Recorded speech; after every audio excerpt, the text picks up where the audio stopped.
사건의 진실을 알아보는 시간입니다. 최근 청주가 이 소문 때문에 발칵 뒤집혔다고 합니다. 네. 어떤 사건이죠? 예, 이 주변 사람들 돈 40억 원을 가지고 없어졌으니까요. 발칵 뒤집힐 수밖에 없습니다. 그러네. 30대 후반의 여성, 그가 사라진 자리에는 거짓말만 남아 있었습니다. 무슨 일이 있었을까요? 화면 보시죠.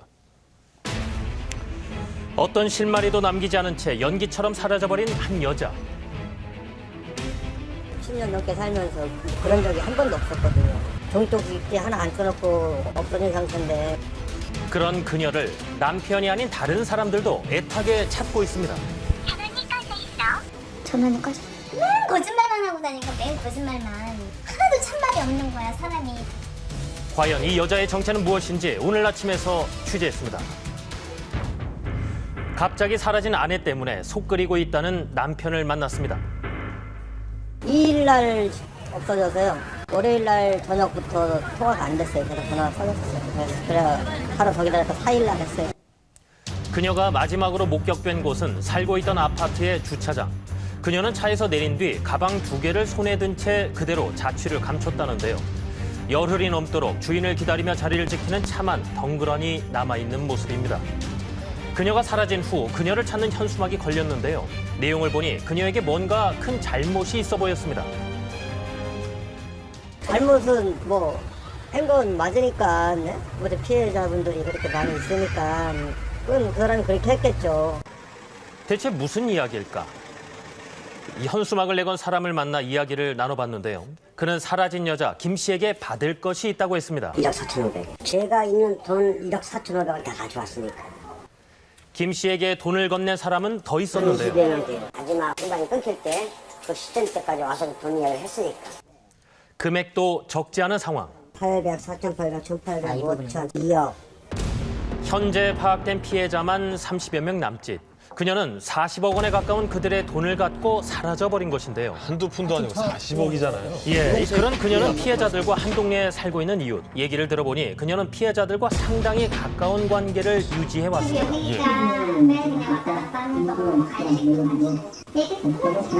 언니 그러면서 그러고 전화해도 언니 뭐 어쩌고 저쩌고 하면서 그렇게 친근감 있게. 선물도 자주 가져왔어요. 누가 앞서라면 약 바로 사다 줄 정도. 때 되면은 뭐 고구마철 되면 고구마도 박스로 보내주고 배 같은 거, 계절 과일 같은 거 그런 거 자주 보내고. 그녀는 심성뿐이 아니라 능력까지 좋았다고 하는데요.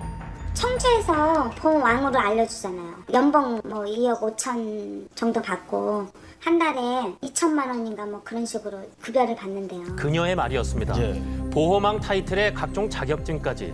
사람들은 그녀를 믿을 수 있는 이웃이자 보험 설계사로 생각할 수밖에 없었다고 합니다. 그런 그녀의 제안이 시작된 건 약 5년 전이었습니다. 어디 예금에, 그러니까 은행에 안전하게 묶여 있으면 해지해라. 해약하고 자기한테 달라.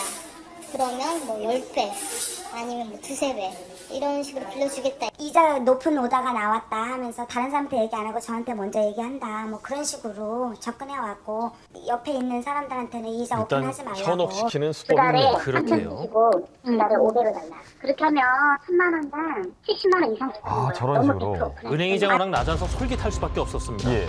투자를 했던 그들은 실제로 매달 약속한 이자를 돌려받았는데요. 하지만 이상하게도 정작 통장 잔고는 점점 줄어갔습니다. 왜일까요? 그 이유는 이렇습니다. 550 언니 이자 받는 날이죠? 이렇게 얘기를 해요. 그러면 언니 오늘 오다 1000에 100 나왔어요. 그럼 언니 50 원금 있고 50만 원 이자니까 언니 450만 더 보태요. 뭐 이런 식으로 해가지고 액면을 보면은 이자는 받은 것 같으면서 거기에 쌓여 있는 거예요. 이자가 쌓이니까 그런 식으로 해가지고 내 원금이 불어나는구나라고 그렇죠. 생각을 합니다. 이자를 지급하는 대신에 그 이자에 돈을 얹어 더 큰 금액으로 투자를 부추겼던 건데요. 심지어는 대출까지 더 이상 제안했습니다. 할 데 없어 그랬더니 그럼 언니 현금 서비스나 카드론 좀 해봐. 다른 사람 없어? 돈 좀 빌려. 뭐 이런 식으로. 그리고 투자를 요구하는 시기가 점점 짧아지더니 하루아침에 사라져버리고 말았습니다. 진짜 통장에 돈 30만 원 남겨놓고 전 재산을 다 준 거예요 제가. 지금 뭐 다 날려먹어서 뭐 이제 지금 월세 살고 있어요. 진짜 믿었던 사람이에요. 그 배신감 말도 못해요. 소름 끼쳐요. 전문가에 의하면 그녀의 행동은 전형적인 사기 수법이라고 했습니다. 신뢰를 얻는 게 가장 기본적인 전제가 됩니다. 초기부터는 뭐냐면 조금의 이익을 계속 돌려줬을 겁니다. 그것이 계속 반복되니까 신뢰가 쌓이게 되고 안정적인 그 은행보다 더 안전하다는 그런 그 생각을 고착화된 거죠. 그녀를 애타게 찾는 사람들. 전원이 꺼졌어. 피해자들은 지푸라기라도 잡는 심정으로 꺼져 있는 전화기에 전화만 수십 번. 그녀가 다녔던 회사는 뭔가 알고 있지 않을까. 했다가 여기 안 오신 거예요. 전화가 안 받기 시작합니다. 저희들이 찾는다는 건 남편하고 연락해보는 건데 방법이 있겠습니까? 혹시나 다른 소식이 있을까 해서 다시 남편을 찾아가 봤습니다. 눌러보는데 네. 계속 꺼져 있대요. 혹시 뭐 짐작 가시는 데는 다른 곳을 가볼 만한 곳은 다 연락을 해보셨어요? 네, 스마트하고 저쪽에 연락해봤는데 뭐 전혀 소식 없대요. 대체 그녀는 왜 남편도 모르게 이런 일을 저지른 것일까? 생각하는 거는 일 때문에 실적 그것 때문에 보험료 대신 뭐 이렇게 하고 했다고 생각을 하는 거예요. 보험 실적의 압박 때문이다. 잘한 편이었습니다. 상위 몇 % 안에 들었던 분은 맞아요. 그럴 수도 있죠. 확인해보니 보험 실적 때문은 아닌 것으로 추측이 되는데요. 혹시 집안 형편이 어려웠던 것은 아닐까요? 외식 같은 것도 하고 뭐 일반적으로 생활하는 정도의 수준이라고 생각하는데 오히려 좀 희망적인 얘기를 많이 했었어요. 뭐 올 초까지만 해도 뭐 아파트 뭐 큰 데로 뭐 이사 가야 되지 않냐 이러고 뭐 모든 의문을 풀 수 있는 열쇠는 그녀만이 쥐고 있는 상황입니다. 왜 그런 짓을 했냐고 묻고 싶어요. 그리고 제 돈 잘 가지고 있는지 궁금하고 더 이상 숨지 말고 모든 것을 이렇게 자수해가지고 진실을 밝혔으면 좋겠다.